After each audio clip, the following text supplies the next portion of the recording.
అంటే మదర్సా పేరుతోని టెర్రరిస్టులని పెంపొందిస్తా ఉంది ముస్లిం సంస్థలు అనేది కూడా ప్రధాన ఆరోపణగా వస్తా ఉంది. ఎలా చూస్తా ఉన్నారు మదర్సా పేరు? మద్రసాలోనే టీచింగ్ అవుతుంది పాకిస్తాన్లో, హ్మ్. అక్కడి నుంచే టెర్రరిస్ట్ పైదా అవుతాడు. అంటే మన ఇండియాలో కూడా మదర్సాలు ఉన్నాయి కదా? నో, ఇండియాలో మద్రసాలో ఉంటే ఎక్కడ కూడా ఇండియాలో టెర్రరిజం పుట్టదు. హ్మ్. నాకు వన్ ప్రూఫ్ ఇవ్వండి. నథింగ్. రఘునందన్ రావు గారు ఎంపీ గారు ప్రెస్ ముఖంగానే వాళ్ళ యొక్క నియోజకవర్గంలో బంగ్లాదేశ్ సంబంధించిన వాళ్ళు వచ్చేసి ఇక్కడ మదర్సాలో చదువుతా ఉన్నారు, ఇక్కడ టెర్రరిస్టులు ఉన్నారని కూడా తను కంప్లైంట్ చేశారు. బంగ్లాదేశ్ ఉంటే టెర్రరిస్ట్ ప్రూఫ్ చేయాలి కదా, సింపుల్ లాజిక్. లేకుంటే వేరే కంట్రీ వాడు వస్తే ప్రూఫ్ చేయాలి కదా. ఆయన అంతా experience politician, intelligent politician. Without proof పెట్టుకొని గాల్లో మాట్లాడవద్దు కదా, ఉట్టి బద్దం చేయవద్దు కదా. నేను కేటగారికలీ చెప్పిన, రైట్? ఎవరైనా టెర్రరిస్ట్ ఉంటే వాళ్ళు ముస్లిం పేరు ఉన్నది, కానీ వాడు ముస్లిం కాదు. ఎందుకంటే ప్రిన్సిపల్స్ ఆఫ్ ఖురాన్లో వాడు ముస్లిం కాదు.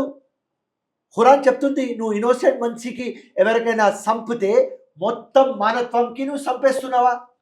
సో నువ్వు ముస్లిం కావు. సో ఆ టెర్రరిస్టులకు మేము అంటున్నాం 0.111% ఉన్నారు వీళ్ళు. కానీ వీళ్ళు చేసింది లంగ పనుల కోసం మాలగా ముసల్మాన్ బద్నామైపోతున్నాం. So as per principles of Quran వాడు ముసల్మాన్ కాదు, వాడు ముస్లిం కాదు. That's all. సో ఎంపీ గారు ఏదైనా పెడితే మద్రసా గురించి ప్రూఫ్ పెట్టాలి. కంప్లైంట్ కూడా చేశారు కదా డీజీపీ ఆఫీస్లో. అది కంప్లైంట్ ప్రూఫ్తో పెట్టాలి. ప్రెస్తో ఇంత పెద్దగా మాట్లాడితే ప్రూఫ్ పెట్టాలి. ప్రూఫ్ లేకుండా మాట్లాడవద్దు కదా బచ్చా, అంతే. ఎలా చూస్తా ఉన్నారు అంటే ముస్లిం అంటేనే ఒక టెర్రరిస్ట్ వాదంగా మన భారతదేశంలో అంత పేరు అయిపోతా ఉంది. అంటే ఒక ముస్లిం అంటేనే ఒక నైట్ టైంలో ఒక ముస్లిం చూడాలంటే ఒక టెర్రరిస్ట్ను చూసిన భావం కల్పిస్తూ ఉంది. ఎందుకు ఇంతగానము మతతత్వము ఇండియాలో వచ్చిందంటే ఏం చెప్తారు? వీరు టెర్రరిజం చేసుకొని మాకు బద్నాం చేస్తున్నారు, అది మా బాధ. అవును. కానీ ఇండియన్ ముస్లిమ్స్ ఇండియాకి ప్రేమ చేస్తారు. ఇలా ఇండియాలో 140 crores 30 కోట్లు ముస్లిమ్స్ ఉంటారు. 30 కోట్లు ముస్లిమ్స్ పాకిస్తాన్ ముర్దాబాద్ అంటున్నారు. అదే గ్రేట్నెస్. అందరు ఇండియా. కొంతమంది ఎమ్మెల్యే హోదాలో ఉన్నా కానీ పాకిస్తాన్ సపోర్ట్ చేస్తా ఉన్నారు. ఎవరు చేస్తలేరు. ఒక పేరు చెప్పు. మొన్న ఒక అతను కూడా అరెస్ట్ అయిపోయాడు, మనం చూసాము ఉత్తరప్రదేశ్ లో. ఓకే, నాకు అఫ్ఘానా లేదు, కానీ ఎవ్వరు చేస్తలేరు. ఆల్ ముస్లిమ్స్ ఇండియాతో ఉన్నారు.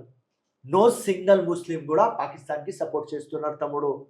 అందరు ఈ పర్టికులర్ ఇష్యూలో టోటల్ ఇండియాతో ఉన్నారు. ఏదో చిన్న చిన్నది మన ఇంట్లోది ఉంటుంది, మనం చూసుకుంటాం అది.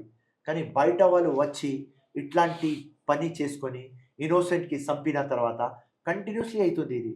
అక్షర్ధామ్ టెంపుల్ నుంచి, యూరి దగ్గర నుంచి, పుల్వామా, పహల్గాం, బాంబే అటాక్, ఈ లష్కర్ ఏ తోయబా, జైషే మొహమ్మద్, ఈ మొత్తం స్టాప్ కావాలి.